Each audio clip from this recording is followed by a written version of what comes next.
I know you've been seeing videos of the F100 Day Challenge lately, where Kevin has been thrashing on his 1970s-ish Ford F100. But he's not the only one working hard to get ready for the 2022 Hot Rod Power Tour. Last fall, Cam lost a piston in his 1970 Plymouth Roadrunner. And with the motor out, now is the time to make improvements inside the engine bay. For example, he upgraded the brakes and the clutch master cylinder, improved the electric fan setup, started installing a vintage air AC, and stripping many layers of paint inside the engine bay so that it can be painted before the engine goes back in. During that process, he noticed some structural issues. In this video, Cam identifies the root cause and provides some tips for others to think about. Just because you don't see rust doesn't mean it's not there. Good side, attached, solid, still welded, still good welds right here.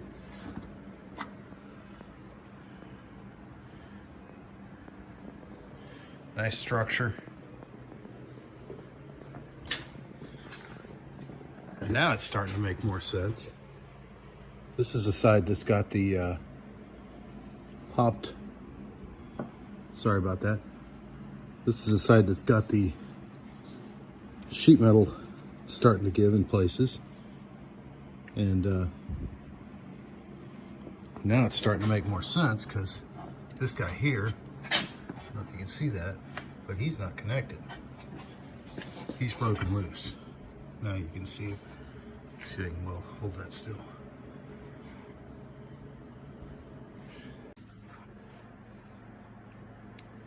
Process is like I said it would be. We just make some spot, we drill some small holes. These are, I don't know, they're not an 1/8, they're not a 1/16, they're just small enough to make a pilot drill right through the center of the, or the center-ish of the spot weld you're trying to drill out. And then you just proceed with a bigger hole, or if you've got one of those neat little spot weld driller dealies, I don't. You just make the hole bigger, you take that plug out and then you grind it. That won't work for this because I'm not removing that panel, so that doesn't help me.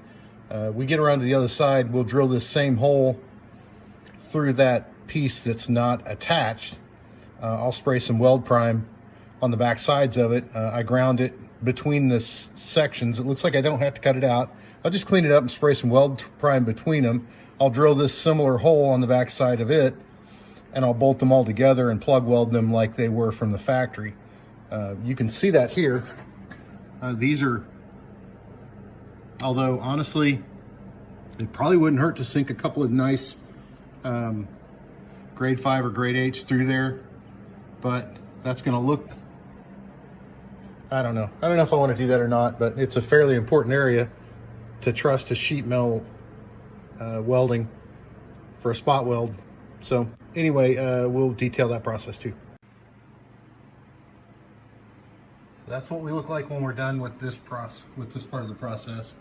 You can kind of see there's 2 layers of sheet metal there.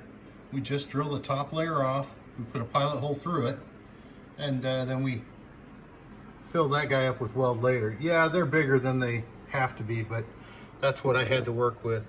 This guy I almost got too happy with and drilled through both layers, which I think is a pretty common problem with spot weld cutters in general. The other side of that, what I'll probably do is just, see that guy right there. These will be fine. They'll just be filled with welds and it'll be a fairly solid setup. So I'm not concerned. I may put a little extra squirt here and there just to, you know, make sure things aren't going anywhere, but this will be fine. It'll completely do what I need to do, and I'll grind it down on the inside and it won't look too awful. Well, I don't know if it'll look as pretty as the factory stuff, but at least it won't be cracked, gaping holes like it was. Here's the finished inner wheel well welds. They're ground down, you really can't see them. The only thing notable is I may have given it a little extra here and here. That's the thicker metal. You can kind of see it there on the side. And that and the inner structure here is made of the same stuff. The inner fender's a lot thinner, which we'll address here on the inside that created some problems for us. But those two are now welded together, which will grab into this top here and give us some structure and maybe stop that cracking from happening again. Drum roll, please. The Butcher Award for this year goes to Cam Cathy. Yeah, this is what I wound up with. This is pretty much as far as I'm going to go with it. And this is after several attempts of filling pinholes and grinding them. And as you can see, this sheet metal is quite a bit thinner than the stuff that's on the outside. So I've only got so much deeper I can go before I start creating some real problems for myself. I think it's time for me to stop, as much as I hate it. And I'll take the Butcher comments because, man, this sucks. But the only thing I got left to do is clean it up the best I can and smear some putty over the top of it. You just can't get in between these two surfaces and get the years of oil and road dirt out of it.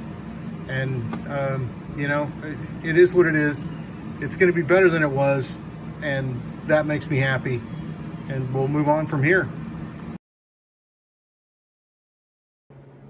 I'm digging around, and this is a factory seam. I don't know what this garbage is, but it's hard as a rock. This is what they put in for, I don't know, corrosion resistance? I don't know what this stuff is, what it's for. It's supposed to seam this. It's like a seam sealer, I suppose. So, I don't know, everything looks right. You know, it doesn't look too bad, right? Well, this is the side I haven't touched. This is the side I decided to go to bare metal with. And this is what I found underneath all that factory seam sealer. Now there is surface rust. There's a couple small spots where holes, where we might have gotten through. But really it's still all solid. It's still all nice factory sheet metal. And kind of a cool spot right there that's bright, shiny, where the seam sealer peeled up and took everything with it, but it's shiny metal. But you can see a wire brush and a little bit of patience and some POR 15, and this will be back to normal. Now, had I not gone to steel, we may not never have, I wouldn't have seen this, and it probably would have rotted right through eventually after it got several cycles of wet. You know, and I drive this car, so that's a problem, and this is a problem area that wouldn't have been noticed right away. So this is why I strip all the way to steel. It leaves no question about what's underneath.